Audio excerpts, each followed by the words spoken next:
We happen to be in Italy, where the Renaissance started. What better place to discuss the intellectual hallmarks of the Renaissance? Let's see what they are. The first hallmark is individualism. This stressed personality, uniqueness, genius, and full development of one's capabilities and talents. Yes, no matter what a person's vocation was, their abilities should be stretched until fully realized. Thirst for fame, a driving ambition, and a desire for success drove people to the complete achievement of their potential. That's good information about the first hallmark. Also, don't forget that the quest for glory was a central component of individualism. Perhaps these women can tell us about the second hallmark. Sure. The second hallmark of the Renaissance was humanism.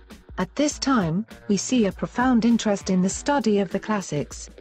This became known as the New Learning, or simply, humanism. Weren't the classics studied during the Middle Ages? Yes, but medieval scholars studied them in order to come to know God. They interpreted them in a Christian sense.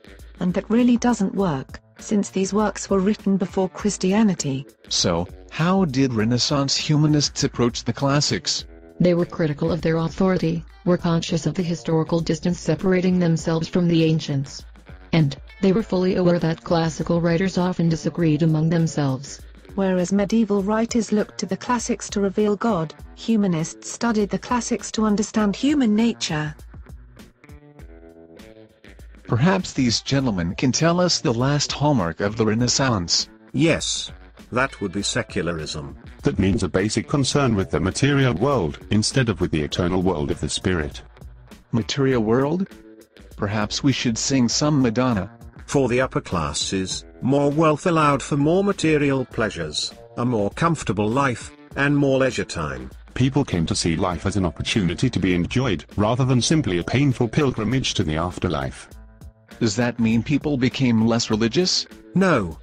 People remained quite religious at this time.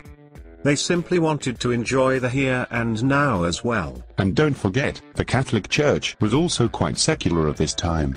They spent huge amounts of money on new buildings, art, and other finery. Well, there you have it. The three intellectual hallmarks of the Renaissance were individualism, humanism, and secularism.